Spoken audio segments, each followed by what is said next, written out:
Good evening, all. I'm Ananya, and Team Polkadot India welcomes you all to yet another thrilling chapter of DotFriday into the Metaverse. Polkadot India is a pan-India community for blockchain developers, entrepreneurs, investors, students, and even simply blockchain or crypto enthusiasts. Now, at DotFriday, we bring to you conversations with global Web3 and blockchain leaders who've cracked it right, and these are the ones who will help you out in your blockchain journeys. Now, our first timers here, do join in on our WhatsApp or Telegram channels and be a part of the action. It's quite active out there. And for our developers out here, do join our exclusive developers channel on Discord. Right now, our partner community folk from Hack to Skill, you've done fabulously well with the meme contest, and stick around for the winner reveal at the end of this DotFriday. Guys, do follow us on Twitter, live tweet during this event with a screenshot or in any way that you like, saying that you are at DotFriday. That's tag us at _Polkadot India and hashtag DotFriday, and also tag 2 friends who are not followers of us yet. And the 5 best quote tweets win surprise hampers from Polkadot India. Now, I gladly call upon the charming genius behind all that we are doing out here and some exciting Web3 projects as well. The founder of Polkadot India, who has a great plan ahead for all of us to grow together. Now, welcome, Amit, and over to you to kickstart this evening and series of conversations. Thank you so much, Ananya. The way you introduce me, sometimes I feel like even I got to go meet that guy. Hello, everybody. It's so good to see all of you over here today in this edition of DotFriday. DotFriday, as you might be aware already, is an initiative of Polkadot India, which is a community that we guys are building to get many of Indian builders, crypto enthusiasts onto the interoperable blockchain ecosystem, more specifically the Polkadot ecosystem. We are really looking forward to a lot of active engagement and participation from you guys in our online as well as offline events whenever situation permits that we start doing. In the long run, we hope to be able to get many of your projects off the ground, especially if you're building in the building on Substrate and within the Polkadot ecosystem. And over a period of time, we look forward to building an accelerator wherein we could get your businesses, help take them to the next level, creating the connects that might be missing for many of the developers and builders in India right now with the Western and the Eastern Web3 ecosystems. All the leverage or connections that we guys have, with investors, with experts, those are the gaps that we want to bridge via the medium of Polkadot India. So without further ado, I would like to again hand it over to Ananya, who could introduce some of the speakers, all the speakers rather, who for the evening today. And one interesting thing that I would love to mention, especially since today is the topic of Metaverse. So Polkadot India has been created by the team at Wow Labs. Wow Labs is one of India's interesting turnkey product development companies. We've built the core tech for several Indian startups, several corporates, including a few unicorns. And members of Team Wow have gone ahead to build some of India's largest startup ecosystems. One of India's first blockchain hackathon was organized by one of our partners over here, Samkit and his team. There are pan-India design communities, multiple product communities that our team or the code gang over here has gone and built in the past. And something that our gang has been working on for the last 5-6 months now is called Socially. It's not announced yet, but you need to know about it because it is Layer 1 protocol that allows any of you to get your own metaverse for your community or your followers, your fans, etc. So we really look forward to learning a lot from all the speakers in today's session. And I hand it over to Ananya. Thank you. Thank you so much, Amit. Things are sure headed a great way with your vision at play. And now let's just jump to the point. Now, Metaverse is gaming? No. Gaming is an element or an activity on the Metaverse. Metaverse is VR? No. You can experience Metaverse through VR though, along with a lot many other platforms.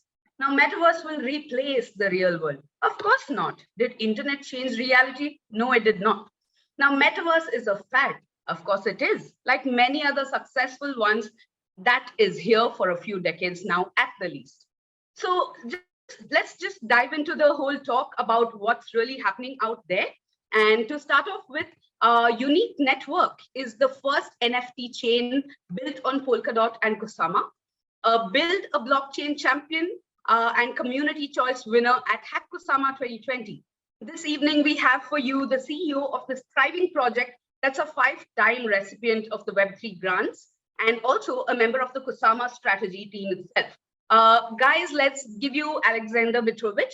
And before that, an announcement. Unique Network and Alex are also kind enough to have a very exciting bounty for all of you. And this is what you'll have to do. Okay, now create a Twitter thread sharing your learning from what Alex is going to talk ahead now. Make sure the thread is clear, concise, and easy to understand. Use images, screenshots, get creative, anything that you want to do. Now keep your subtweets to a maximum of 15 in a thread. Okay, that's already a lot. And also tag whatever, we have 6 tags over here that you can see on your screen. Take a screenshot if it's going to help you better.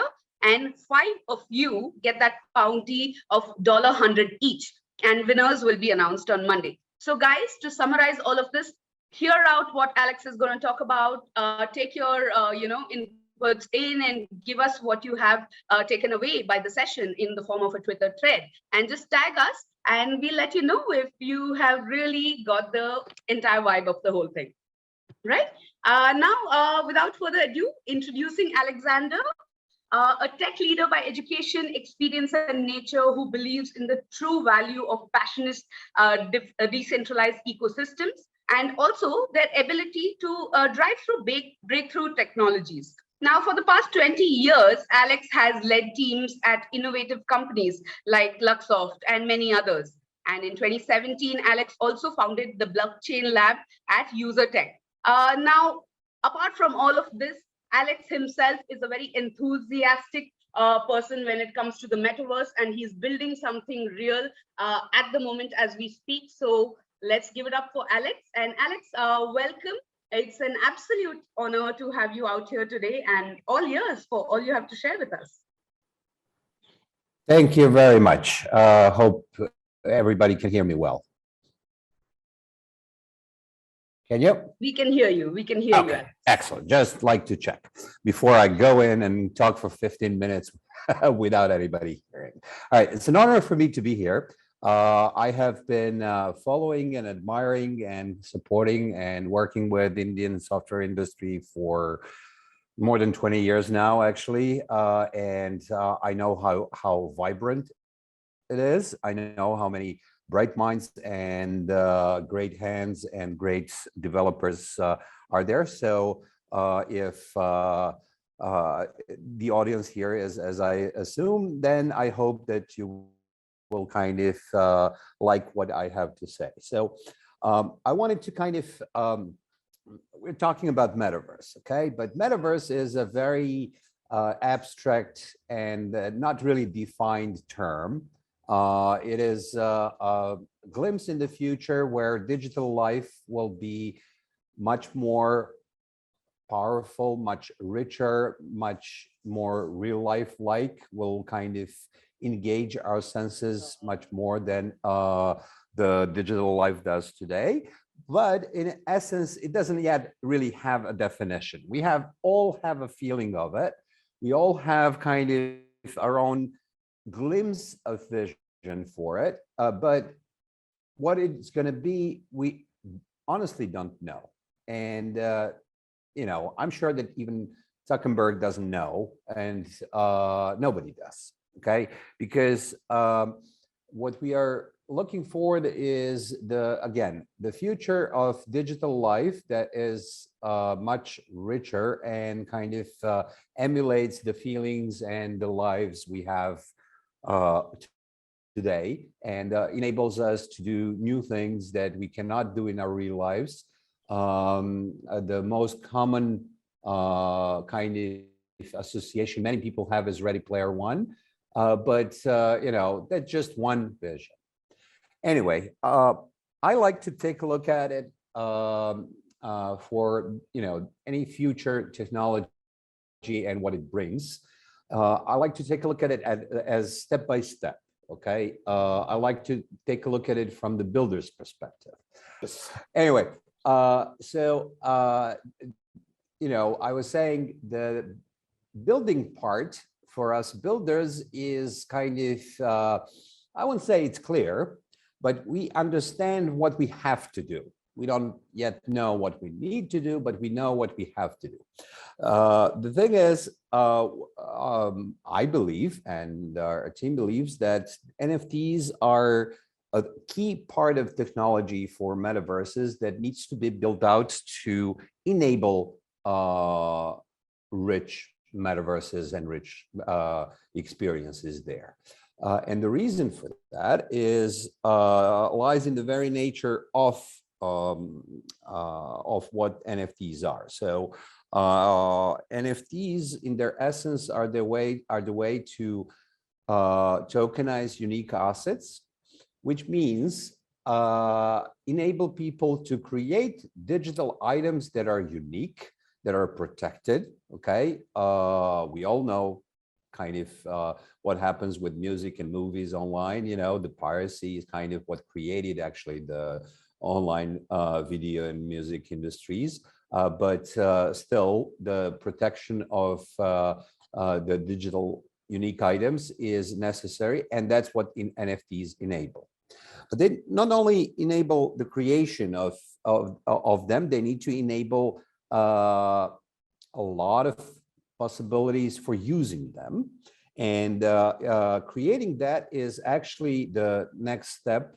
Creating that infrastructure that we don't yet have. What we have today with NFTs is extremely basic infrastructure. We can make them, so we can mint NFTs, we can sell them, we can buy them, we can transfer them, and we can show them as a kind of JPEG or video or 3D, and that's kind of, those are kinds of things that are kind of where technology is today, okay?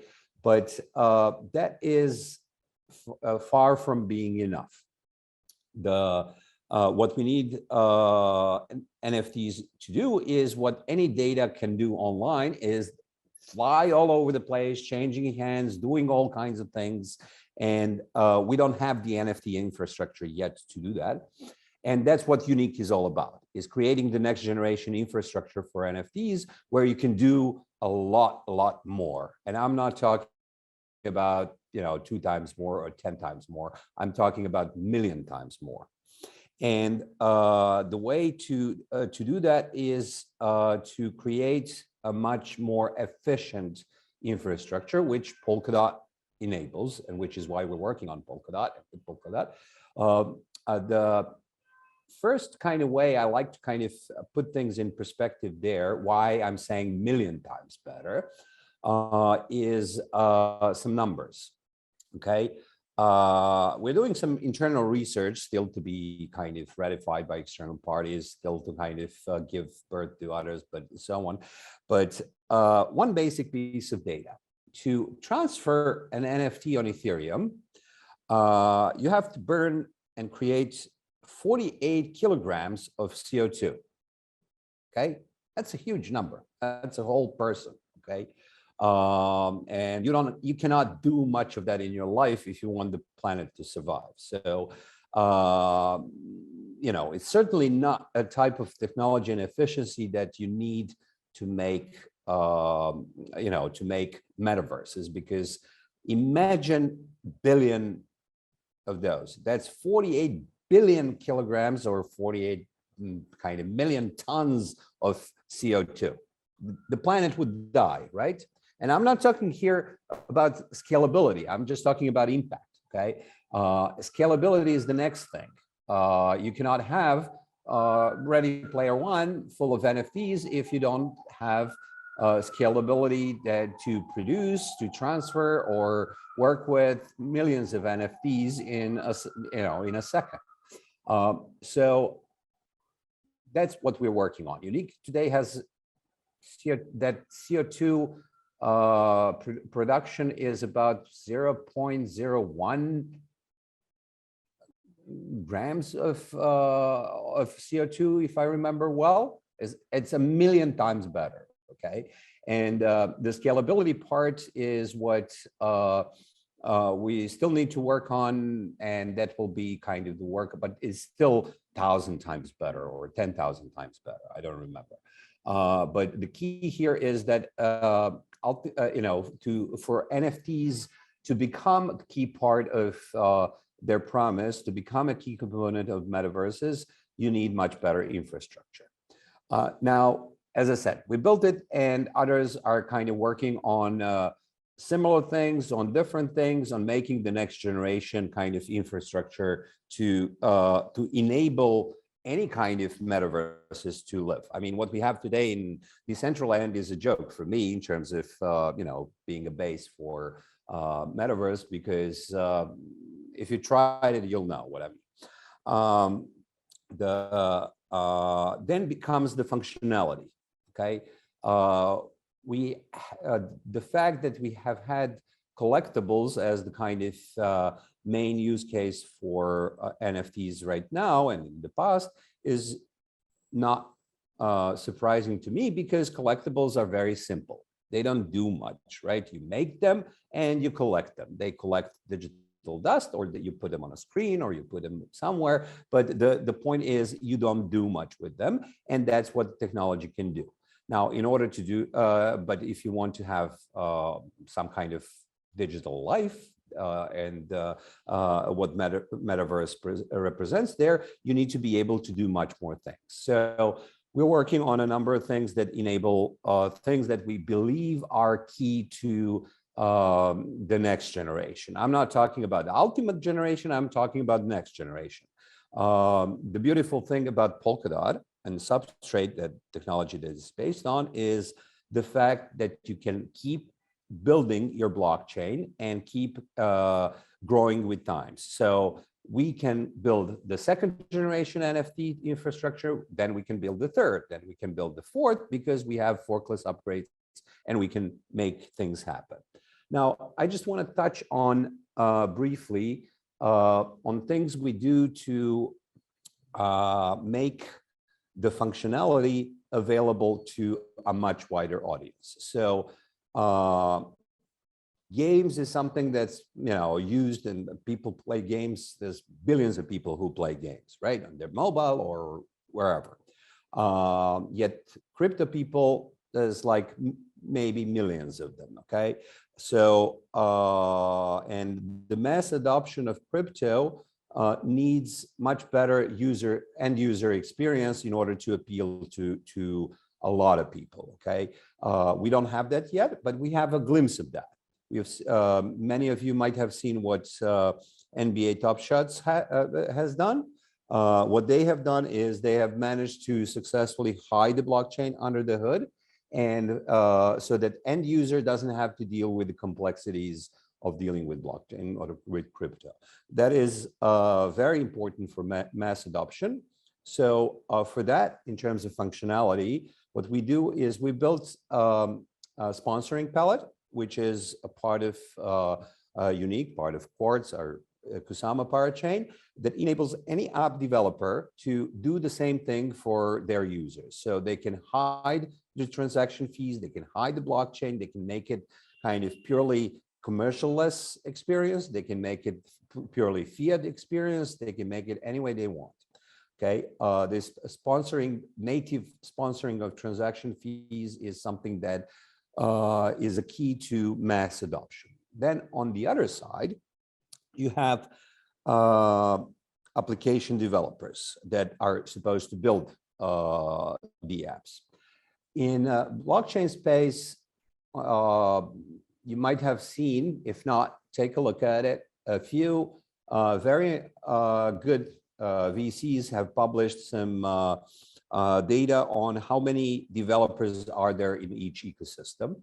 There's DFG has done the review, Outlier Ventures, our kind of accelerator, has done that, and Electric Capital has done the most extensive research there. That they did enormous amount of work. And we have basically, thousands of people building on Ethereum, okay? Developers that concurrently do that. There's, 4,000 or 5,000 people. In Polkadot ecosystem, that number is growing greatly. It's much better than Ethereum was when it was, 3-4 years old. There's about 1,700 of the last count, probably about 2,000 now. But that's a very small number. We have millions of developers out there, and those millions of developers, they know how to develop in Web 2 technologies and maybe know a little bit about Web 3, maybe a little bit. Polkadot Substrate is complex. It requires months of kind of getting up to speed, learning. It is very complex.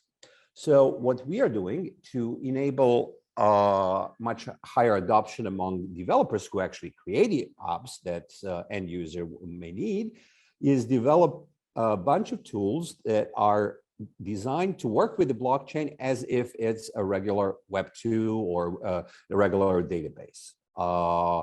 That is something that is actually that we've been working on from the very beginning, and I'm happy to say we have a very robust tool set for that. So basic things to work with NFTs are covered. So starting from minting, we have a minter that makes it simple for smaller collections, or we have scripts that work with larger kind of algorithmically built collections.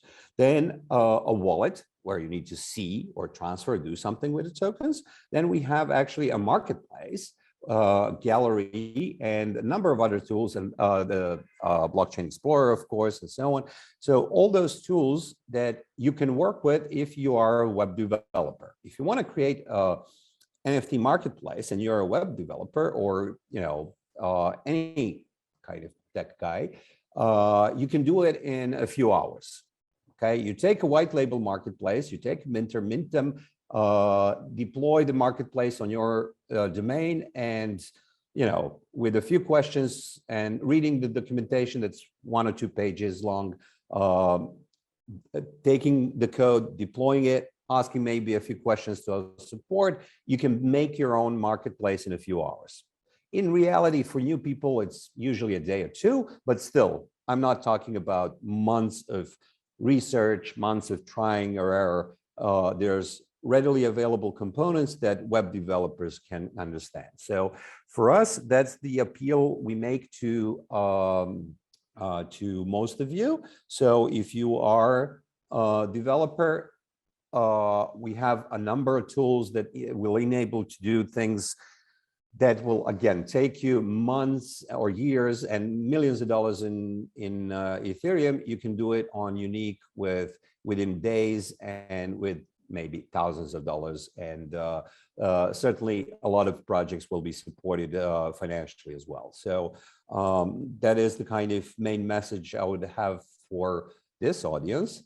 With the help of such ecosystem of developers that we hope to build, and that we are building now, we hope to build the next generation of NFT use cases that take advantage of the stuff we have. I mentioned just a few of them. So let me kind of just finish up with a few kind of things that we have already built that are important for developers to know that they can take advantage of. So we have native NFT palette that creates NFTs natively in the same fashion as ERC 721, same command, same everything, which enables much more robust, scalable production of NFTs and any operations with them. Just for the fun of it, we made also native minting of refungibles, which is fungible tokens that own those NFTs or are otherwise tied to it. I'm sure that there's a lot of great ideas around refungibles as well, or fractionalization, as some may kind of put it or use it. Besides that, we have done scheduling for transactions for NFTs. So that's something Parity has done for fungible assets on the substrate level, and we did that for NFTs, so that you can create subscriptions You can create games that have exact timing kind of things, and you know, a lot of developers will appreciate that functionality. We're working now with a kind of collaboration with the Remark team on nested NFTs. We have the palette kind of proof of concept for it, and we hope to go live with it in the kind of, I don't know, well, not this quarter, next quarter is going to go live, where you can nest the NFTs. You can have father-child relationships, grandfathers, and so on. And then we have a solution there for multi-resource NFTs. So NFTs that can own other NFTs or fungible tokens, stable coins, etc., etc. These are only, again, the beginning stuff we already have. And there is a million other things that I'm sure that smart developers will want to kind of use. So if you are any of them, please feel free to touch base. Our ecosystem kind of growth team is very happy to help, give you documentation, give you training, education, any kind of support you may need for the project. So that's the kind of general pitch I wanted to make, general message I wanted to take.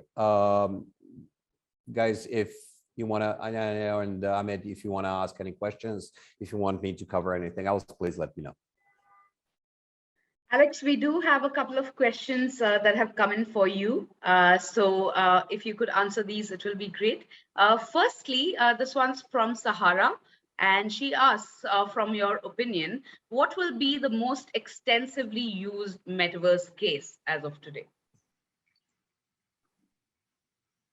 Oh, as of today. Oh, I don't think we have metaverses yet. What we have is just the first kind of lab experiments, things, and so on. So I most like kind of the sandbox as an ecosystem, and as an idea as everything, but we need them in other blockchains as well to make them scalable and so on. So here, you know, we are only in the very, very beginning stages where you create the world, you divide it into land, pieces of land, and then you start building on that land, and so on. So at the same time, there are hundreds, if not thousands, of projects building different things. And actually, it would be a good time to talk about kind of the most prevalent use cases when we see those things live. Right now, we are only in the world of collectibles, you know, and that's, for me, that's boring. That's not metaverse. Okay, that makes sense, Sarah. I hope that gives you a better insight into what's up ahead. Now, the next one for you, Alex, is from Prashant, and he asks, what is the future of metaverse in the next 10 years? Well, Prashant, as I said in the beginning, you know as well as I do. I have no idea. What I've learned from exponential technologies like NFTs and Metaverse is that you really cannot predict where it's going to go. You can predict the speed at which it's going to go, more or less, kind of on the order of magnitude, but you cannot predict where it's going to go. We have no idea, and the only way to address that is to do a number of things and to do what you do best, and focus on that, and that will take you, you know, at a good spot somewhere. But otherwise, I have no idea. Okay, super, super. One more for you, Alex. So we all know the advantages and the upside and the attractiveness of the metaverse. Now, how will this revolutionize things? Could you highlight some of the risks or the downsides related to metaverse that we still need to overcome in the coming times? Well, first thing is that metaverse is not real life. It's not yet. And when you build it, it becomes your life. So it becomes real life. And it's very important not to kind of be, it's very addictive. Digital world is very addictive. It's very important to kind of have discipline in terms of screen time and to be aware of the changes it's bringing and so on, because it does not replace your real life connections and other things you do. So I would say that's the biggest risk I see. Second thing is, second biggest risk I see is centralization. We don't want to see the big corporations doing metaverses, although the metaverse as a term was designed to, came up with in the book to describe actually a corporate created digital world, which is very utopian and kind of very sad, actually, dystopian. I hope that we, and by we, I mean the overall crypto community and the overall kind of software development community and users, manage to create decentralized worlds that become basis for metaverse because of, first of all, because of power, and secondly, because of privacy and all the other things. So I would kind of really pay attention to those and not buy into any corporate visions of the metaverse, never mind how kind of incentivized you are to do that. That's a very interesting take, actually, Alex. Okay, we have actually a lot of questions coming in for you. The next one being, this one's by Braj.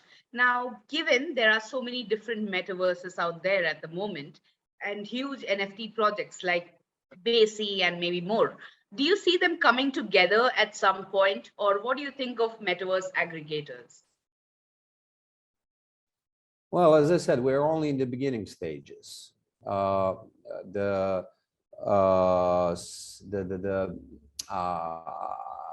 too early for aggregators, I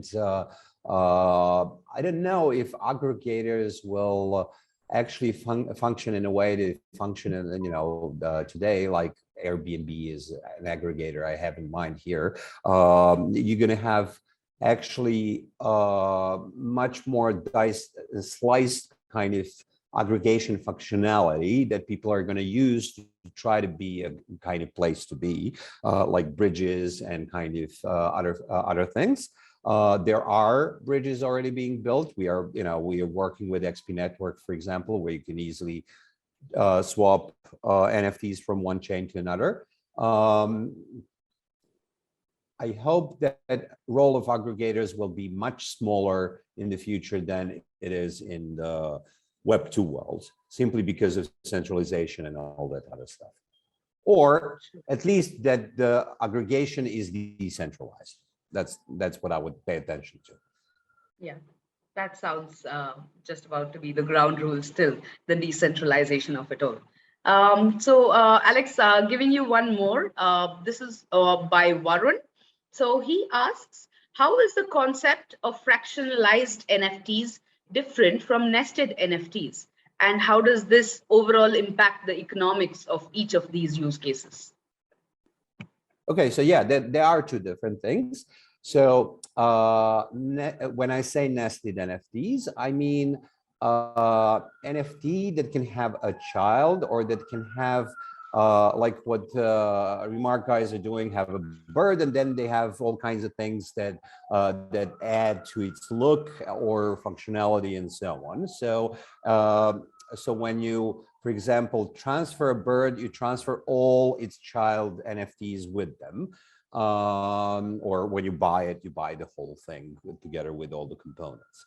Fractionalization is a different thing. It's basically creating fungible tokens that are related to the NFT. The most obvious kind of use case is ownership. So you create a CryptoPunk, you have a CryptoPunk, and then you divide it into how many you want, million fungible tokens, and those fungible tokens are used to trade, are used to kind of represent ownership in membership in some club or something like that, but they are much easily tradable and unidentifiable. So the use cases are really different there. Sure. Sure, that makes sense, Alex. Lots of questions coming in again. I hope you have the time for us. We know you have to catch a flight real soon, Yep. but just a couple of more interesting ones. So this one's by Yash, and he asks, what is the future of 3D artists in the metaverse? I think it's great because if you grasp the technology, if you figure out the technology, and we have, I have a good friend who has a great kind of 3D rendering project called 3Dium, a UK project that has worked with the Boson protocol and on Decentralized. They already made a great tool to create 3D NFTs. I hope to have them on Unique as well. But if you kind of are up to date on those technologies and kind of learn how to do it, the demand will come to you. Okay, everybody in the world wants to do NFTs, and of course they want to make them 3D. So that's going to be a skill set that's going to be in a very, very high demand. Okay, super, Alex. I think our founder, again, Amit, if we can have you on board and discuss a few things that would be relevant to this conversation. Alex. Sure. Alex, fantastic insights. Thank you so much. I'd love to understand, how does somebody integrate with Unique? So you've got the entire NFT stack that you give as ready-made SDKs. Do people have to deploy their project on your chain, or how would this integration really work out? Well, integration is usually it's not integration. It's usually building. But you can use both terms depending on what the stage is.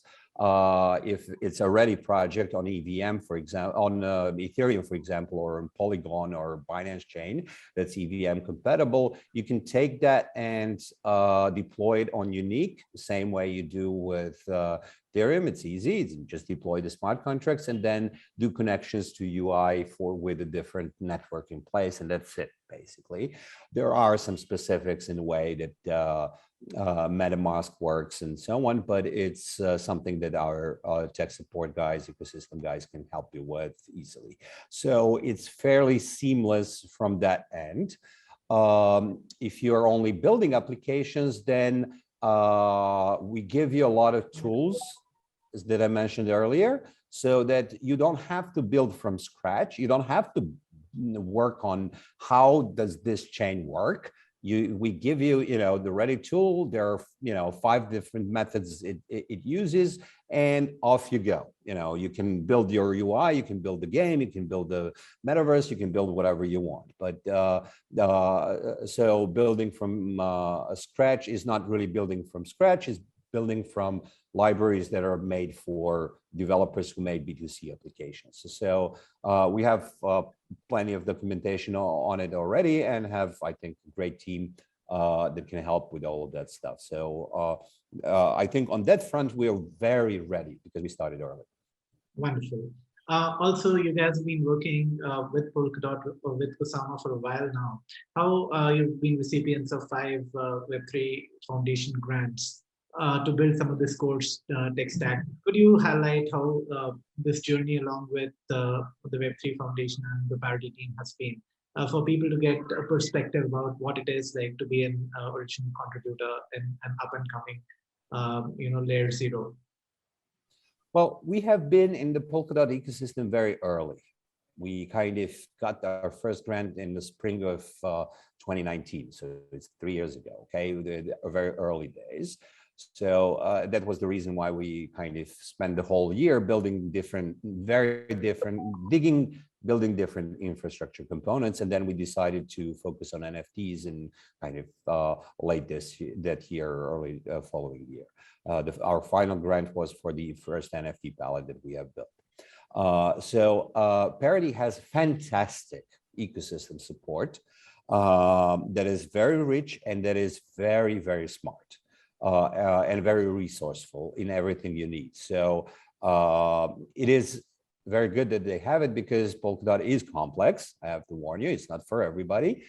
you need kind of really to invest time in learning different things, simply because there's so many possibilities. But once on that journey, you'll get fantastic support.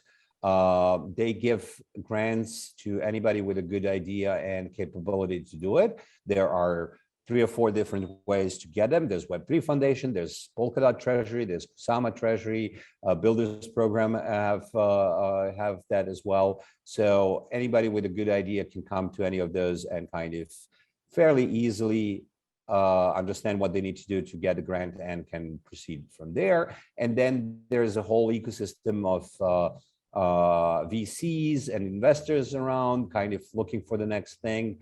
I would recommend a lot of people who are new to the space to, depending on what they're building, to come to the specific chain, parachain, because the times when we needed more parachains are kind of, we're getting maturation in that. We have the basic use cases covered several times, but we need much more of B2C apps and those things. And every parachain has ability to support those projects, and I would encourage actually to go there first.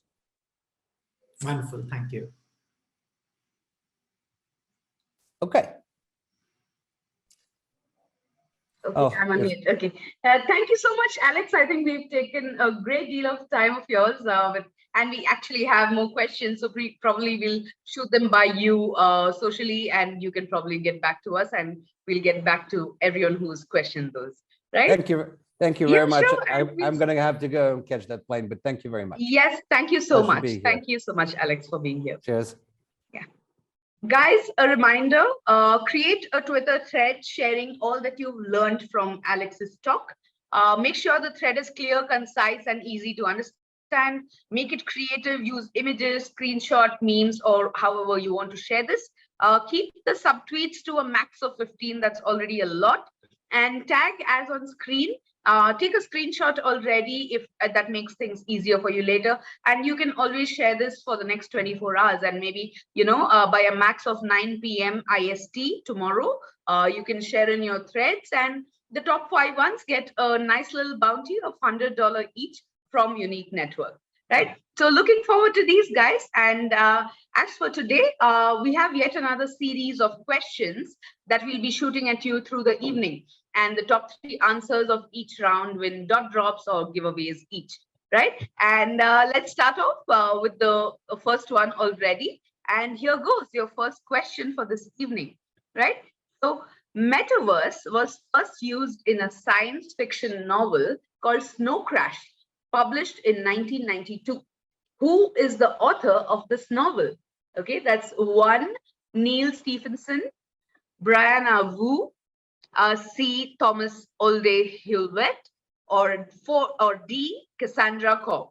Okay, so that's your first question, guys. Just punch in your A, B, C, or D, tagging us at Polkadot India, rather at _Polkadot India, and the top 3 winners with the right answer in time, tagging 2 people who are non-followers will get this fantastic hamper from Polkadot India, right? So moving on. Our next guest tonight was an early believer and pioneer in the metaverse. He has built and backed startups in this domain too. He has built the world's largest augmented commerce platform, that's Flipkart Camera, and is currently an advisor at Polygon and Polygon Studios. An alumnus of Stanford School of Business, he's a recipient of the Indian National Startup Awards and also has been awarded by organizations like Facebook, Global Student Entrepreneur Awards, Wharton, and IIM. His virtual and augmented reality venture, Scapec, was acquired by Walmart, or Flipkart, if you may say. His startup studio, also for the metaverse, that Scope Studio, was acquired by Polygon-O-Matic. His marketplace for the metaverse assets, Reality Tools, was acquired by MotionPage. Guys, I give you a very young genius that truly makes India proud, Sai Krishna. Now, before I get him on board, guys, if you have any questions for Sai while he talks, do ask your questions on Twitter, tagging us at Polkadot India, and we shall definitely get them answered by Sai. Sai, it's absolutely fantastic to have you with us, and we're all set to learn from you and get inspired. Over to you already. Thank you so much, Ananya. One, such a kind introduction, and two, that's also a lot more pressure to keep this interesting, in which case. First up, I think again on a Friday evening, the very fact that we have a quorum and an audience here, which is as rich as it is so enticing, right? Like, thank you for all of you guys in order to join in. And what this means is let's sort of spend a little bit of time on trying to understand and really look at the world that we're all trying to build here. And while we're doing it, sort of have and learn and sort of understand what goes behind even constituting a few of these pieces that now we sort of call as the metaverse itself. Before I forget my manners though, quick intros, name is Sai. Been building a few companies in the recent past and always believed that these are all going to change over a period of time, right? Like we're going to get into a world of wearable computing as well as start using devices which are going to be super exciting. And how do we sort of step into that world, or the metaverse as we call it as now, is really what I wanted to spend a little bit of time on today. Keep it very freewheeling, very interesting from the standpoint of an informal chat more than anything else.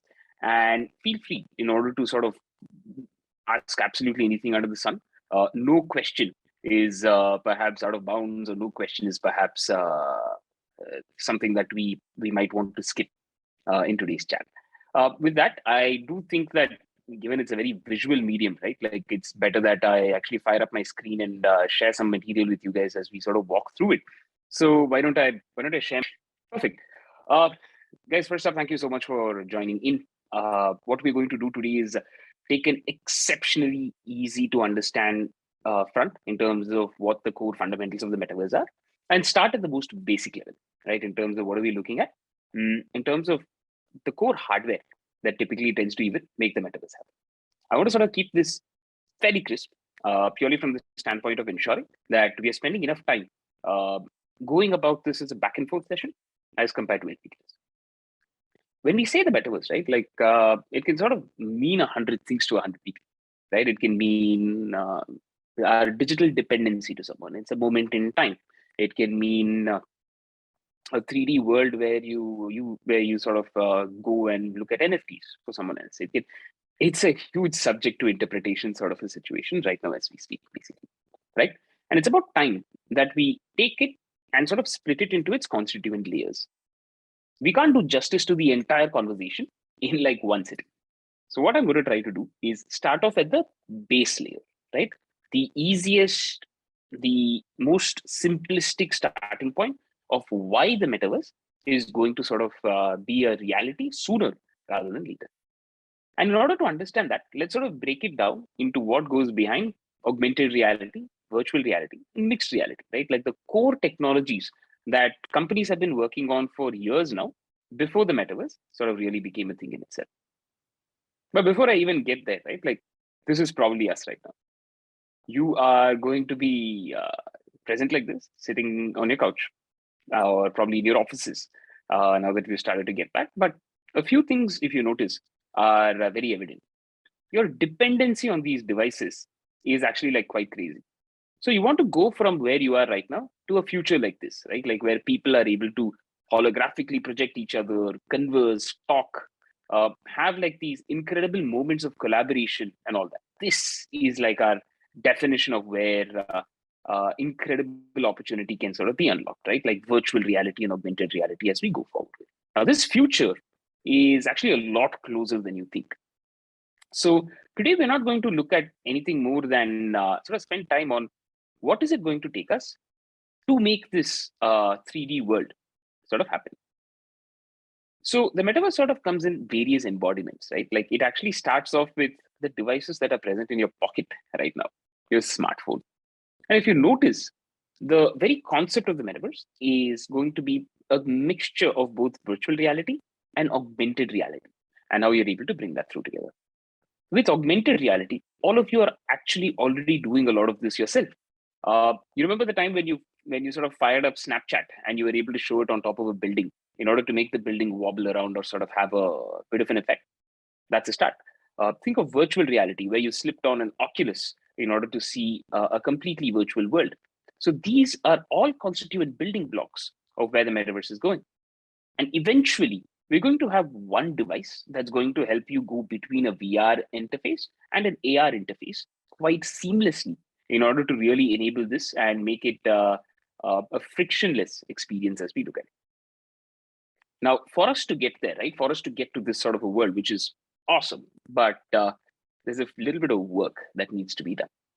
So what sort of work are we really looking at right now, right? Like, how many of you remember this company? It's a company that was called Oculus. It's now rebranded to Meta, right? Like, because Facebook rebranded to Meta, but Oculus really started this entire initiative or this journey through. When back in early 2010s, what Oculus did was said, look, I'm going to have a really cool headset that's going to be my starting point to enter into a completely virtual world. And that's what the metaverse is. Today, think of your gateway to the ideal realization of a metaverse platform to start here, to actually start at a hardware level at these devices that you're going to wear in order to experience what the metaverse is. A lot of you might be wondering, okay, but like the graphics in the metaverse is like not sort of great. I've used Decentralized, I've used Sandbox, I've used say Minecraft. It's a very pixel sort of generative art, right? Like, look at this, right? Like, this is a game that's actually available for you to play today. And this is Half-Life Alyx. And the kind of graphical fidelity that people have started to generate in these virtual platforms is mind-boggling, right? Which means your brain is effectively tricked into believing that it's in a completely virtual environment like this one. And look at the kind of physics, the fidelity, and all of the other things that are going on here. So each time this is happening, think of the number of use cases that can change through. You could span industries, you could go from productivity, collaboration, art, NFTs, collectible, gaming. That's the possibility here. You're actually moving from an internet that is 2D in nature, right? Like how we're sort of talking to each other right now, to an internet that's actually a lot more 3D in nature, right? You're actually able to spend time inside the internet, right? Our embodiment of the internet in itself. And to make that happen, the metaverse needs hardware.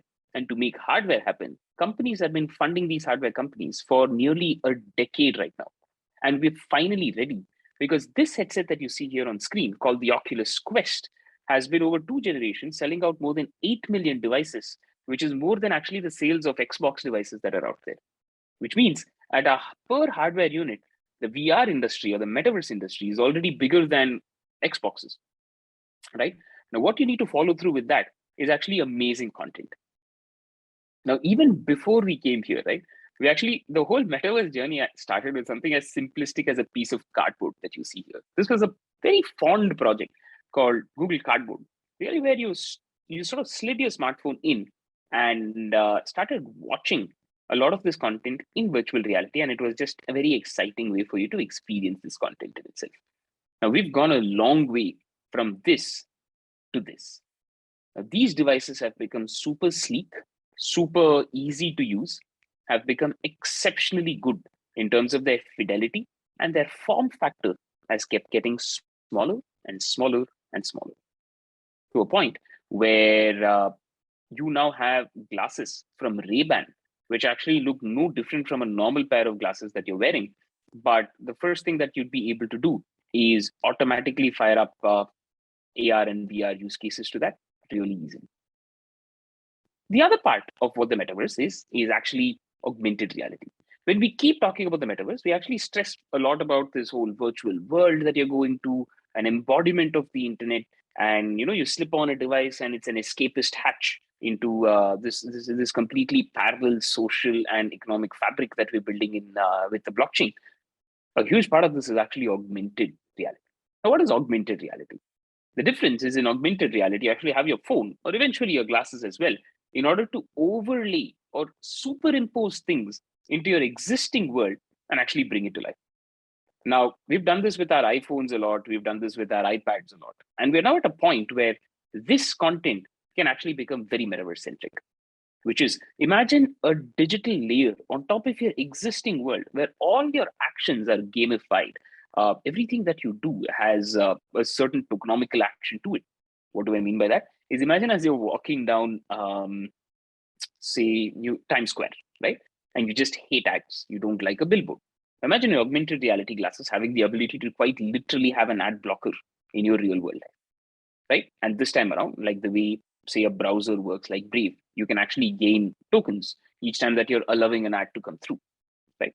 Now, imagine the kind of possibilities that can be built on top of this there. And this is just something that I freewheeled right off the bat. But when you look at additional use cases in augmented reality on top of your real world, and the way that the world itself can be gamified on one side, the productivity gains that you get with augmented reality, and the social sort of fabric that you'd be able to increase, where all of us could have had this conversation using an AR medium, where there could be like an avatar that's popping in here and sort of able to have that conversation with me in as a holographic thing as compared to a virtual thing.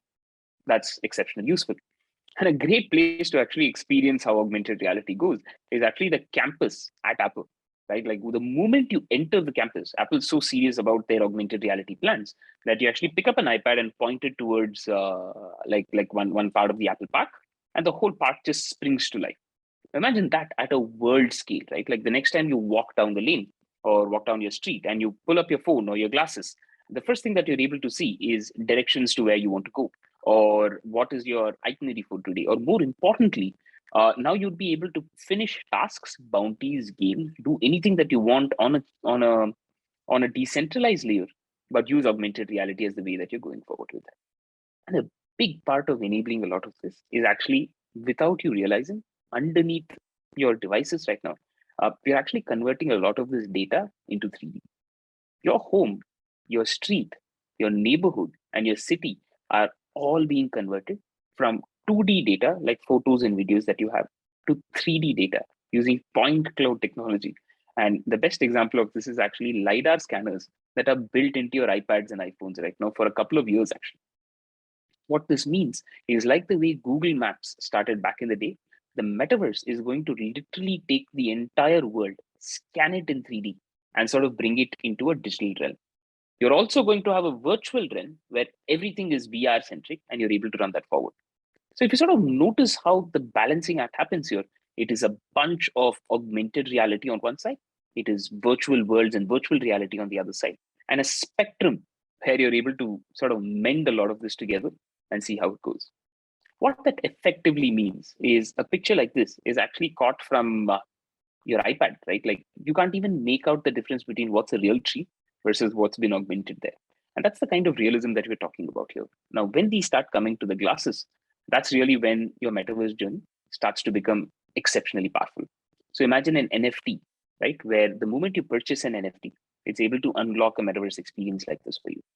It is able to provide you additional utility on top of your digital avatar.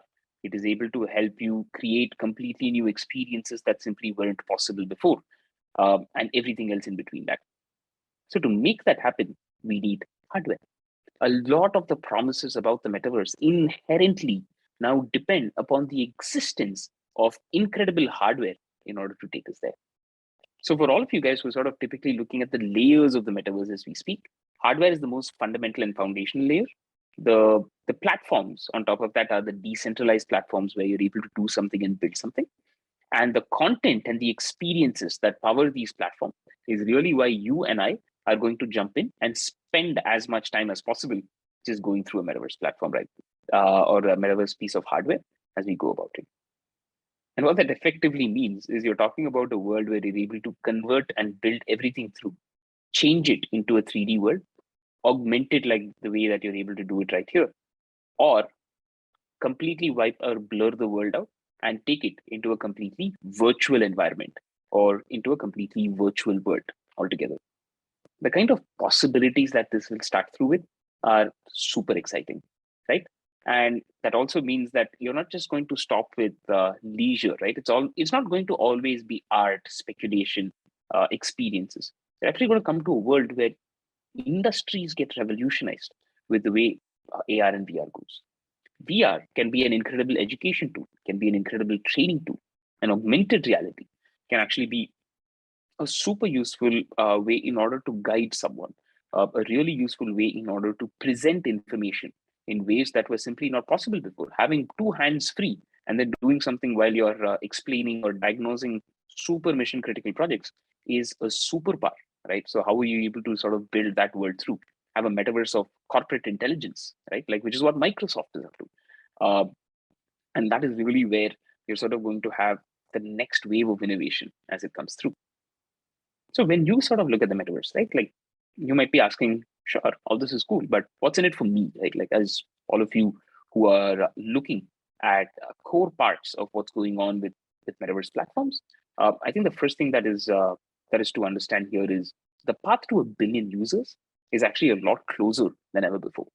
Right? When you sort of look at spatial computing between 2020 and 2022, you're actually looking at more than 500 million people using augmented reality on a daily basis. Right? This is through platforms like Instagram. This is through platforms like Snap, where so much of the foundational work of making your phone your gateway drug into using the metaverse has already started, of which a lot of these people actually already shop using augmented reality, play in virtual reality. There are 22 million concurrent users in VR more often than not, which means that devices like the Quest 2 are foundational to the success of what the metaverse is. And outside this, a lot of folks actually use augmented reality within your maps, right? When you fire up Google Maps or Apple Maps or sort of start looking at that, you're already at a path where you're using augmented reality to do real world activations. A lot are actually using flight simulation training or medical use cases where training actually happens in virtual reality.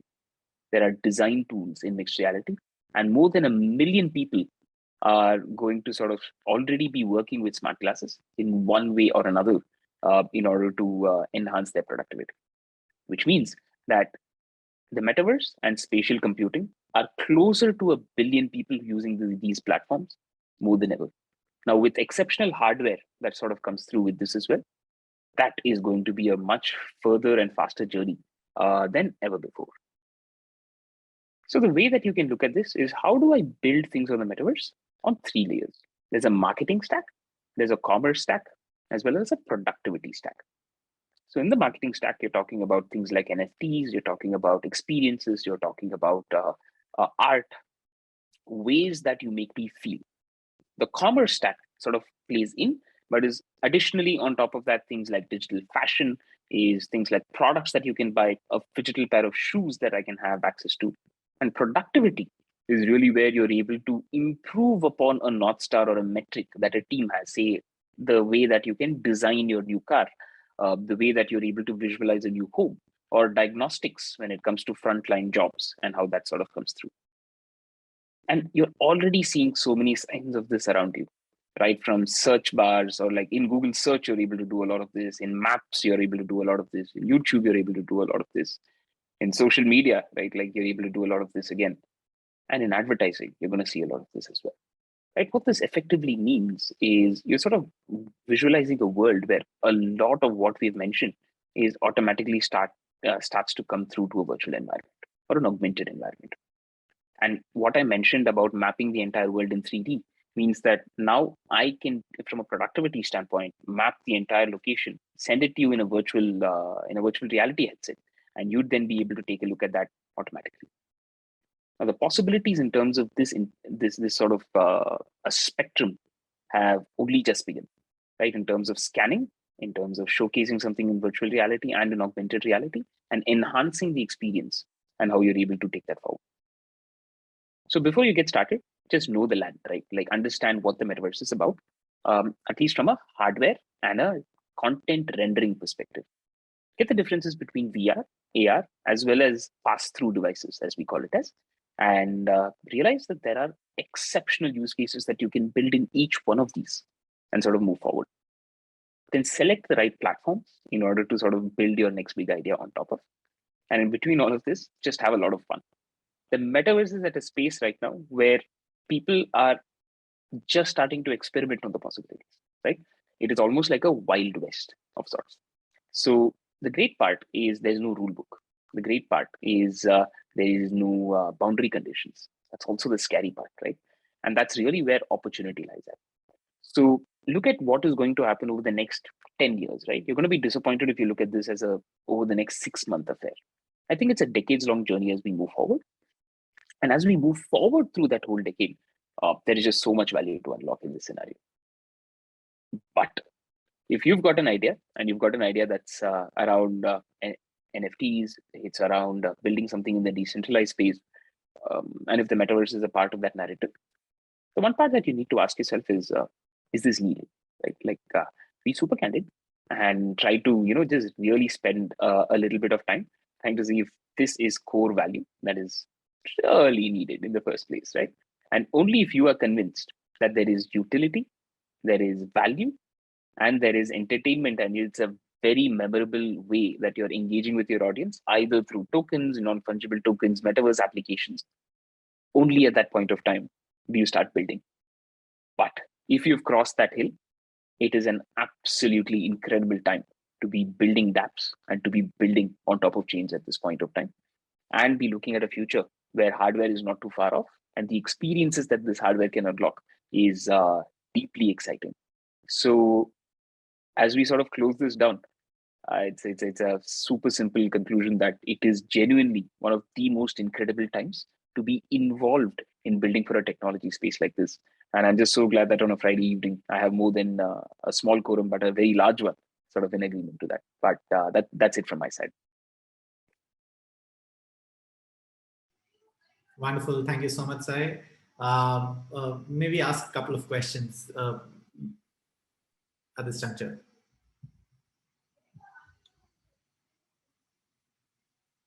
So, Sai, what are you? So two of your startups have gotten acquired. What are you doing next? And in a related note, what are the top opportunities that you see in the metaverse space that people could, gun for? Sure thing. Broadly, I end up spending my time right now in between a clutch of odd projects, initiatives, and products that are super exciting on the Polygon chain. Polygon, as you guys might know, is having more than 7,000 apps that are typically deployed through to it, as well as one of the most used EVM-compatible chains that are out there. The number of metaverse projects that typically tend to deploy on top of Polygon, like the Decentralized, the Sandboxes, and the others, are just super exciting in terms of how the world is sort of evolving through from here. Most of my time looks at core platform level work. This could be OpenGL or specific rendering level things that needs to increase in terms of fidelity, as well as the way that we even experience a lot of these things. And the other bunch is probably identifying exceptional bets or exceptional startups that we get to associate with at a chain level, at a product level, or at a moonshot factory level, which is what Cope Studio is. And then from there, sort of work in close collaboration, and then move it closer to launch. That's mostly where my time goes to at this point of time. The second part is in terms of the opportunity that you would typically see in the space. Is I sort of split it down, as I said, into 3 layers, right? Like the first layer is the hardware, right? But hardware is sort of a big boys game, right? It requires a deep amount of patience, capital commitment, as well as a certain know-how of the space in order to navigate that through. But the layers on top of it are actually super exciting, which is really where NFTs sort of start coming in, right? The way that you're able to build core token logic as well as non-fungible token logic on top of a metaverse platform or on top of a metaverse hardware layer is actually very exciting. You can sell land, you can build on top of the land, and on top of the land that you have built, we find ways in order to excite people to come in there and spend more time more often than not. So when you look at opportunities, I wouldn't say there is one path as compared to a framework of thought, right? So the framework of thought is that you should spend time looking at it from a platform layer, an experience layer, and an infrastructure layer. What do I mean by that? Is platforms are like your core metaverse platforms. What can you do on top of these platforms, right? The kind of experiences you can power. Or build the shovels, right? Which is build the infrastructure that is going to make it easier for a bunch of the metaverse companies out there to do the things that they do a lot better than they typically tend to. Just building a ready to use easy 3D avatar engine is actually, it's called Ready Player Me. And it's a company that's been well funded for a little while now, right? Or just having the identity stack, just having the commerce stack, or just having the social graph sort of be built out at an infra layer is also super exciting. So either build platforms or build the shovels or build the experiences that typically tend to make the metaverse a lot closer to reality. Wonderful. Thank you. Ananya? Great. Thanks, Sai. We have a lot of questions pouring in for you. But starting from the basics, someone would like to know that how often is VR or metaverse? If you can Explain the key differences between the two, like how often is this misunderstood, or what is that thin line of difference between VR and the metaverse? For sure. That's actually a really useful question. We tend to mix a few terms here, right? Like a virtual world, virtual reality, and the metaverse are very close to each other, but not necessarily the same, right? For practical definitions, think of the metaverse as like the internet, right? It's a bunch of worlds or a bunch of portals or a bunch of places, right? Like call it what you want, interconnected, have the option to talk to each other and have a way of creating a network of such places where your identity remains constant. You can hop in from one place to another and actually do things which that place or that spot or that portal, or call it what you want, is going to let you do, right? A virtual world, on the other side, is this closed off, closed cordoned existence where a lot of the things that you do are very specific and targeted towards what you do in that world itself. There is a lack of interoperability, and the virtual world is built for a specific purpose. Usually, it can be a game, it can be a launch of a new mobile phone, which typically can happen in 3D mediums and all that. But that's not a metaverse, right? Like it's cute to market it as the metaverse. It's nowhere close to. It's a virtual world at the end of it. Virtual reality is the method or the medium with which you access both of these in the first place. Right now, you can be doing it on a tablet, a mobile phone as such, but eventually, as you start doing it with hardware like wearable devices, you would then be using a lot of VR hardware in order to access either a virtual world or the metaverse in itself. In today's parlance, think of it as the difference between connecting to something on a web browser versus connecting to something over an instant message, right? Or an instant messaging system like a Telegram is more a virtual world. It's all confined to the walls of what Telegram wishes or allows for you to do. While a metaverse is a lot more like the web browser, right? You're able to fire the browser up, go between tabs, carry your identity through because you sign in with Google, sign in with Facebook, and you sort of have this shared sense of presence across a bunch of the tabs that you do. For example, this might be a Zoom call that's going on, but like 10 people here might be, scrolling through Instagram as we speak, right? And that's inherently a good thing, right? And that's because that is because that's what the metaverse is also going to be. It's the embodiment of the internet that you're going to be a part of. Right. Sai, on that note, since you mentioned assets, right, that support the metaverse, so this one's a great one from Prashant. Is having an avatar a very integral part of the metaverse world? And if yes, how is avatar a part of augmented reality? Sure thing. So I think what ends up happening is humans are creatures of self-expression, right? Like avatar, no avatar, let's forget that for a second. As a species, we like to show off, right? Like all animals like to show off, right? Like for very different reasons. But we have grown up at this point, like wishing to signal or wishing to let the others know that there is something which I have, which is desirable as a trait, which you must pay attention to.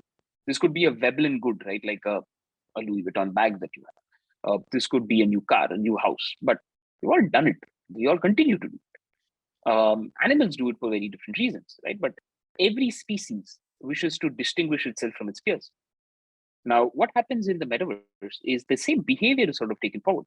You are a being of signaling, and your ability to signal in the metaverse is through the things you own or the things you have or the identity that you represent using.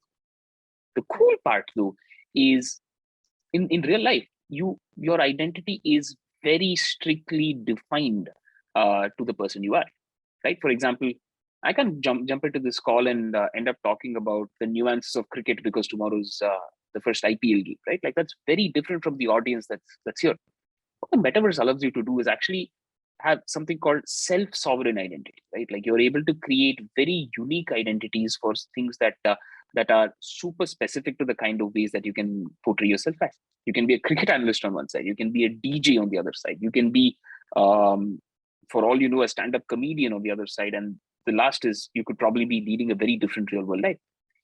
The very fact that your identity is decoupled from your existence is very empowering for a lot of people, right? And I'm not even taking slightly more edgy use cases here, but you get the sense. Yeah. And that's why when you have an avatar stack, you now are creating this format where people have a way to describe and define themselves a way that they never have been in the past. I wish to identify in ways that I couldn't before. It's like what you joke in the internet, right? Nobody on the internet knows you're a dog. I can be a basement dwelling guy doing whatever, or I can be a real person.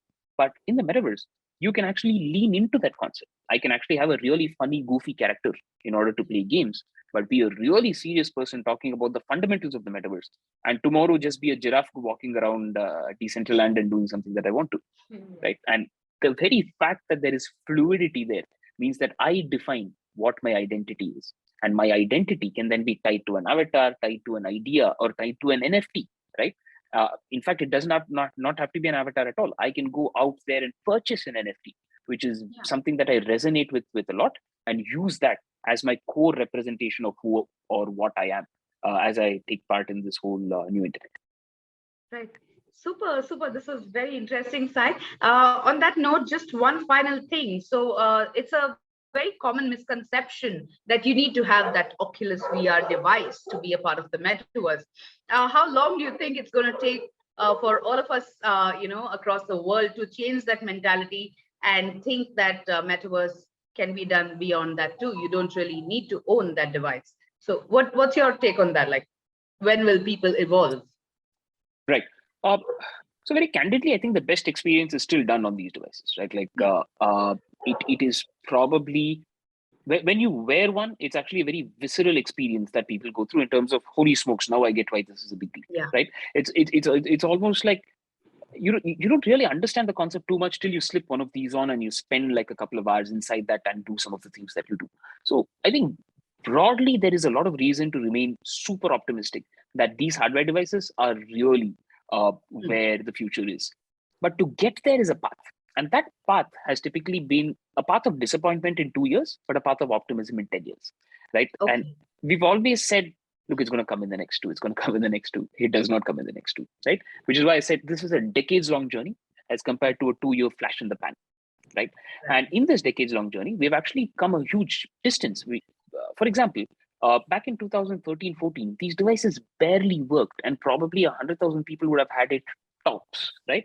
Today, 8 million people buy it on a yearly basis on a launch of a new device called the Oculus Quest. And the price points have fallen from like $1,600 to like $300. So what this means is your smartphone is an exceptional gateway drug, right? It's going to help you get started. And your smartphone is going to be a great way for you to start experiencing the very first signs of what this expansive 3D world around you can be like. But over a longer duration of time, just like the way all of us started to wear AirPods or like watches or other accessories around our smartphone, the glass eventually becomes an accessory on top of the smartphone itself that you're going to just do a bunch of things on top, right?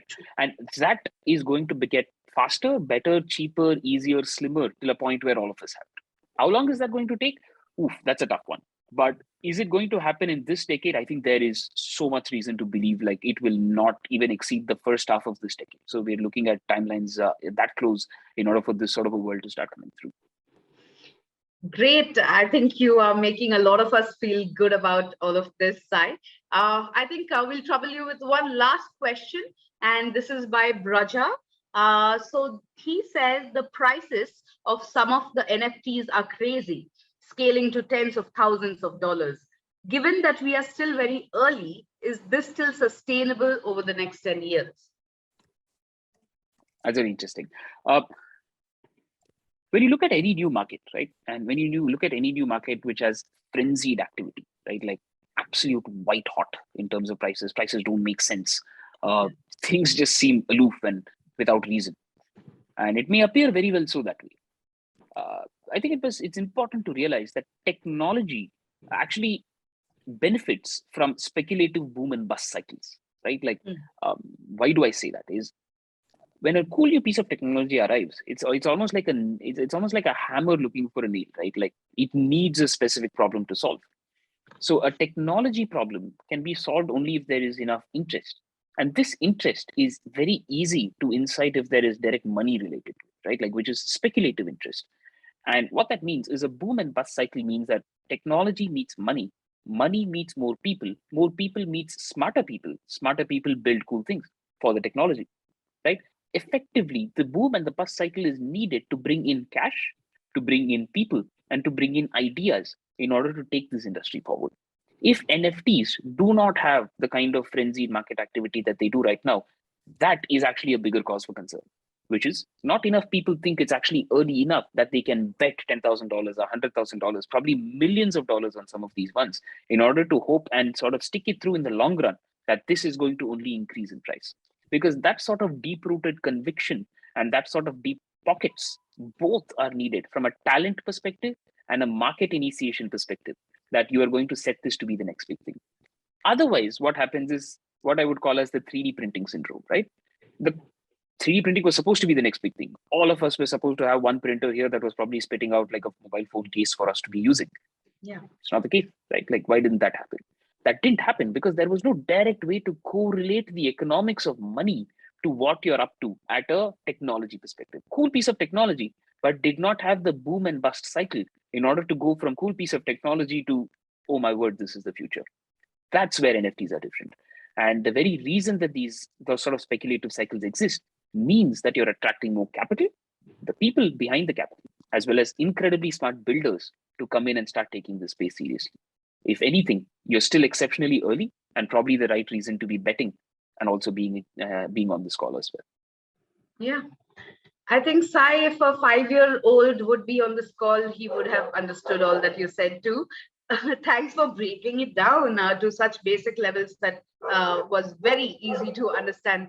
Thanks, Sai. I think we've taken a lot of your time today, and I think we'll keep in touch and do many more things together for the community, with the community. And it was simply great having you around, Sai. Thank you so much for doing this, guys. I think it is very important that we start a narrative around a lot of this. Yeah. So thank you, and all the best to everyone. Thanks. Thank you so much, Sai. Guys, moving on. Hope you had a great time with Sai. If you have further questions for him, though, do still tweet us or get in touch with us with your questions, and we'll get in touch with Sai and get them answered by him still. Right? And let's get on with the evening. We have another quiz question to start off with. And if you haven't already understood the whole system, we are going to shoot out a question for you with 4 options, A, B, C, or D. All you'll have to do is answer with your option, that's A, B, C, or D, your right option, and tag us at _Polkadot India, and we shall let you know if you won. So let's go with the second question for the day. Now, which of the following metaverses are not built on the Ethereum blockchain? That's A, Axie Infinity, B, Sandbox, C, Decentralized, or D, Mobox. So guys, post your answers, A, B, C, or D, tagging us at _Polkadot India, and we'll let you know as to which 3 of you, the top 3 answers, win 50 USDT worth of DOT each this time. So guys, a question on your screen and also on Twitter, do answer by the end of this event. Right. Also, guys, live tweet that you are at Polkadot India's .Friday, the Metaverse chapter, and a couple of you also get to win a few Polkadot India surprise hampers. So, Seri Network is the first decentralized data cloud platform built on Polkadot and is the world's first blockchain-based storage solution that is optimized to capture interactions between users, NFT assets, that is, as well as applications which are individually signed or encrypted, and along with the potential value of transfers. Now, we are truly lucky to have with us the Director of Engineering at Seri Network and the co-founder of Carbon Mint Initiative. He has also held key engineering leadership roles at a various number of Silicon Valley startups. Now, this includes D-Link, Nightfire, and many more and Nightfire, to be specific, is backed by Sequoia and NEA, right? So now let's give it up for Prasanna from Seri Network. And guys, if you have any questions for him during the talk, do ask us your questions on Twitter, tagging us at _Polkadot India, and Prasanna is sure to answer right away for you. Right? Prasanna, it's an absolute joy to have you here and truly excited about what you have to share with us. Over to you. Over to you, Prasanna. Ah, great. Thank you. So will I have control on this? Yeah. No, right. Request for it. Yeah, please. Next slide, please.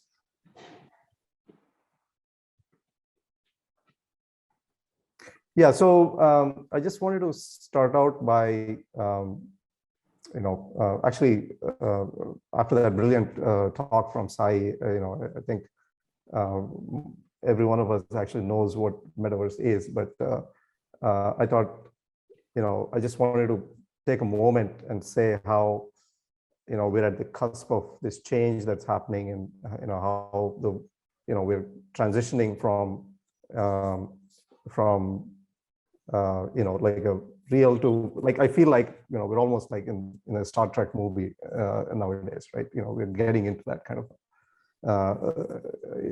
into that of a world that is virtual and some, almost sci-fi kind of, we feel like I'm living in a sci-fi kind of world where we, from, like shopping, meetings and, everything from, like Satya was saying, from the factory floor to the meeting room, all of them, we are starting to participate in this metaverse. Next, please. So I think, this is very apt from Mark Zuckerberg. Basically, we're starting to feel this where, we would be able to sit, this very Zoom call could be happening, with us sitting around, even though we are like, thousands of miles apart potentially. So it's an amazing time. Yeah, please keep going to the next one, please. So it's like, this is something that is, I was talking to a CEO of like Trace Labs the other day who, they just launched something called Buddy, which basically you can create your own realistic looking avatar in, in Metaverse and start using it, as an NFT. And that's starting to happen already. I think Metaverse is awesome for a number of reasons. As Sai so eloquently described the differences between augmented reality, virtual reality, and Metaverse. The augmented and virtual reality are inherent part of this experience, and it enables, this Metaverse enables a new level of experience of the internet, including, like working, collaborating with people. We're starting to see shopping, fashion happening on Metaverse, social events, games, of course. All of this, though, from, basically at the same time also happening along with usage and creation of, assets, both fungible and non-fungible, as you experience, like, for example, you're now starting to see scenarios where as you tweet something, you can create an NFT for it. What you're treating, that's like, a social asset, for example. And then we're also starting to see physical and virtual worlds kind of merging. Like, for example, the fashion industry, again, Trace Labs example, they are, like you can wear a specific jacket and go into Metaverse, and then actually buy it in the physical world. So it's, you're starting to see these worlds coming together already. So I just find that, this is a very awesome technology that we're, starting the journey on. Next slide, please. So from Siri standpoint and from, from the data lens and, how we see the world, I thought I would describe, what the stack might look like, as we go deeper into this Metaverse. So at the very bottom layer, you have decentralized storage, so you don't depend on any corporation. You don't surrender your data to any entity like that. You own your data, and you securely store data basically out on the internet and basically pull it whenever you need, and treat that as an asset that you own and you can have control over. And on top of that, the bottom layer of that storage, you have encryption, and in Siri we support multiple levels of encryption. Like, for example, if you have a piece of data, you can say, I want to share one part of the data to the public, another part with certain people, and part completely private to yourself. So that allows basically like maximum flexibility in terms of how you own and use and share your data. Indexing of data for fast access to the data. One of the issues with the decentralized storage today is performance and the ability to search on the decentralized storage, and we think it's a very important function that we have to support there. Then sharing, how do you share the data that you own with maybe one person, multiple people, the whole world. So being able to turn on and off the sharing without compromising security is a hugely important feature that we believe that is needed, and we support. The next thing in that layer is, we think analytics.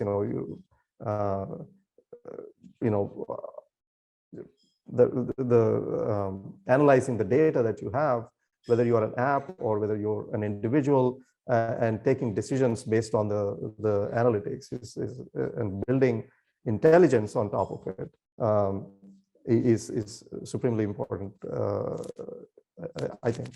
The next layer, the machine learning is exactly that, like, building intelligence, again, whether you're a brand, whether you're a great game, or an app, this is going to be extremely important. And then, of course, querying tools and support is also, it gives you access to the data. And on top of that, you have a series of toolkits, SDKs, services, all allowing you to use this data that you have in the metaverse games and malls and physical spaces, virtual spaces, applications, and so on and so forth. And then they're, of course, connected to blockchains to support creation of assets and ownership and selling and all of that. And on the right-hand side, you also have now the ability to run, basically sell data at the granularity that you want. Like, for example, if you want to say filter, share only a certain demographic data for analysis by a data science specialist, you could do that. So these are the pieces that we see as important from the data lens as we embark on this metaverse journey. Next slide, please.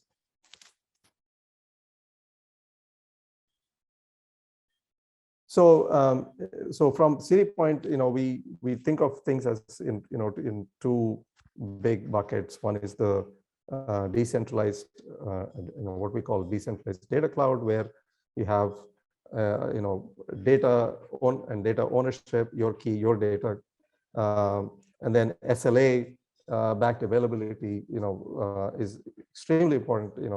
It's not enough to store the data on a disk somewhere, but it needs to be available and needs to have all the CDN caching and all of that without compromising on security. Sharing of data, we have already talked about it. Encryption, we support natively in the DDC, and then another important feature is data sovereignty. You want to have data, you want to respect the laws of the land, and make sure the data resides, for example, in your geographic region, because of legal or any other requirements. So we support these things. And on top of that, we have a, what is called decentralized data infrastructure, where, using, blockchain technology, you can create assets right from the middle of a game. You can trade your NFTs, and we also have an NFT-based experience, stack that we call DaVinci, where like creators can reach directly to their audience, their fans, and market their content, whether it is video, audio, music, etc., etc. Our stack also includes personalized and targeting engine, where if for example, in the previous example of NFT experience being offered by an artist to their fans, you can target your experience to a certain demographic or geographic region and things like that. And then we have loyalty based rewards and tokens and coupons and things like that. So basically, this is all coming together using NFTs as a mechanism to unlock experiences of creativity, content, and commerce happening through that. And then finally, machine learning for building intelligence on the data that you're capturing, and monetizing the data and then selling it is the ultimate goal that we would like to see happen. Next slide, please. So here is a view of our stack. So on the right-hand side, we have our DDC core DDC, which is powered by a substrate-based blockchain with validator nodes and data nodes, completely decentralized storage. In the middle, you see the various services that I just mentioned. Whether it's payment abstraction, machine learning, modeling, wallets, identity, SDKs, all of that. And on the left, you see our applications, where we have something called Freeport, which basically packages all of NFT minting, trading, royalties, and joint accounts, configurable royalty streams, all of that into a packaged solution, which can be white labeled and used without you having to write any smart contract code and things like that. And finally, the DaVinci platform for content distribution, for content creators to directly reach out to their fans, and also for brands and enterprises to start offering content based on like NFTs and so on. We're actually working with a large media streaming company called LiveOne to deliver content on their platform using exactly this technology. Next slide, please. So this shows kind of how our DaVinci experience, it's kind of to give you an idea of different possibilities. So in this model, what we do is basically we create online exhibits and access to those exhibits as NFT-based tickets, and the tickets themselves are also collectibles. And then you use those tickets to distribute content, and then it's like going into a museum, and then you buy a ticket which is an NFT, and then you go inside the museum. You enjoy the exhibits inside the museum, and maybe even purchase more content, premium content inside inside that exhibit. And the infrastructure that we provide has the royalties all packaged, configured at at the time of the launch, so that every sale and resale basically results in a payment back to the creator, and the creator has complete control over how to market their their content, and they don't have to rely on big content distribution platforms to do that. They can launch on their own as well and get paid, and not give up their their cut to these platforms. Okay, next slide, please. So yeah, please go to the next one. So some of the use cases that we see, some examples of the use cases, content publishing. We're working with several artists to deliver content directly to their fans. We're also working with the Indian artist Manju Lakshmi on their Wife of Ram movie to deliver some behind the scenes and unique content to their fans, right? So like that, we have some Hollywood celebrities and World Cup photography winner, delivering their all of these exclusive content through NFTs as a ticket mechanism. We're also building as I mentioned in the stack, brand loyalty and reward programs, also based on the NFTs and blockchain technology, and unlocking privileges. Like for example, if you buy an NFT, say to an exhibit, then the artist might decide that my early adopters, I'm going to give them extra content or additional exclusive content to their to the early adopters, for example. So you could be selling, they could be selling merchandise, like t-shirts maybe, or clothes or shoes, all of that based on what you have done, what you have purchased earlier. And then we also envision in-game asset like NFT creation, or audio, video, visual images and so on, and selling right from within games, and also NFT based like memberships and access to clubs, things like that. These are some of the metaverse scenarios and use cases we see through our stack. So that's I think the last slide. I'm open for questions. Sure. Thanks so much, Prasanna. I think for those who are really planning to deep dive into this, at some point they'll have to come across all of this to get it big out there. So thank you for all this knowledge that you've transferred to us. We do have a couple of questions for you. So let me just start off. Firstly, right now there are a bundle of metaverses available.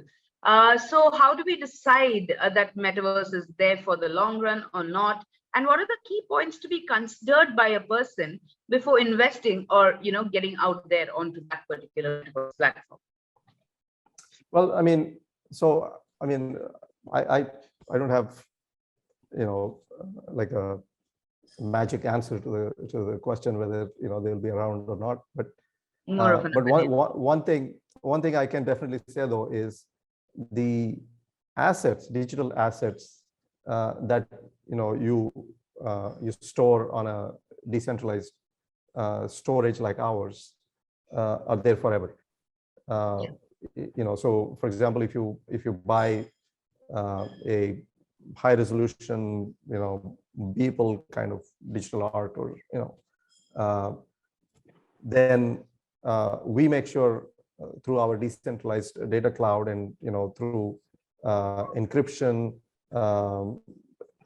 and SLAs based nodes, that your assets are secure, they're always available, you can use them. That much we can say, right? Yeah. So whether a metaverse project how long it will last, whether it will be there or not, that's something clearly I'm not qualified to answer. Sure. Sure. Right. Yeah. And what was the other part? It's something about investment into metaverse. Yeah, when does someone know it's the right one to invest in? Like, even within the metaverse world, there are multiple platforms that one can get onto. Like, how does one choose that platform, or what are those basic criteria? Because everyone looks great, everyone sounds great. So how does one choose a particular metaverse platform to be a one that grows or has the right audience in it? Well, I mean, again, a pretty tough question to answer, obviously, right? But like with everything, I would say do your homework. Check out basically the pedigree of the of the founders. Check out the concept. Check out basically you have to study it, right? And there's no short answer to what is a like, it's like asking what's a good stock to buy, Right? I don't know, it might be different for you and different for me.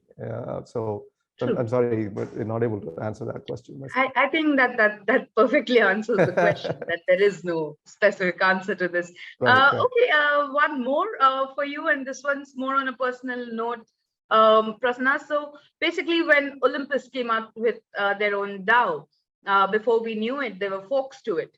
And Siri, being a pioneer at DDC, or Decentralized Data Cloud, what's your perception of having remakes of your conception?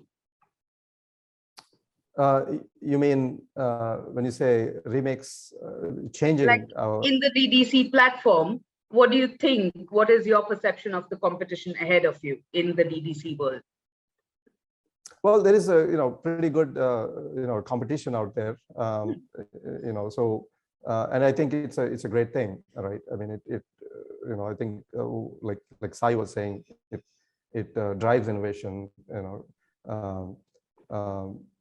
but so our approach is also somewhat unique in that we have focused from the very beginning on not just NFTs, not just images, but also enterprise applications. Like our stack allows you to store, for example, in a game,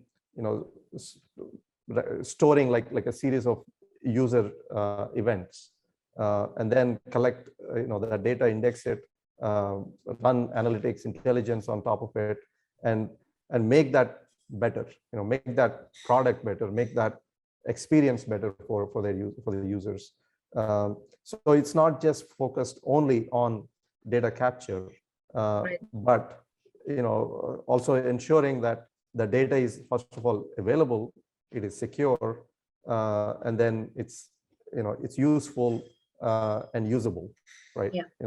From many different angles, like having the ability to index and query and share, and then run intelligence, and then ultimately use that in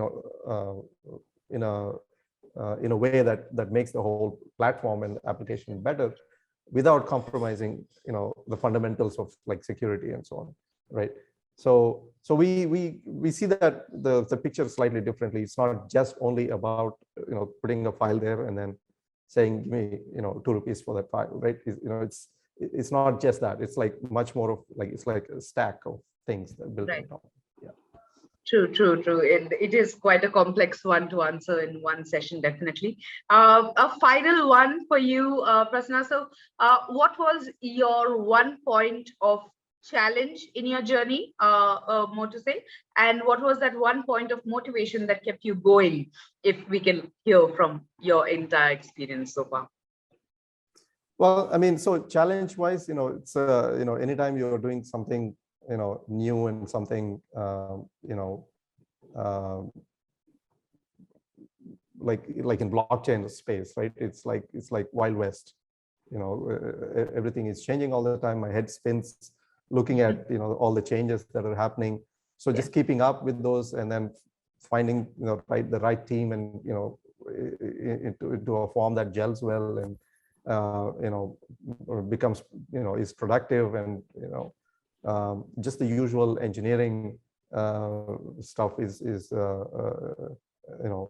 and getting it done on time, and releasing it and so on. It's like it's a challenge in itself, right? I mean, it's something all software teams go through, and all startups go through, right? So so what's the other part? Challenge and your upside of it, what keeps you going? What yeah, that's easy.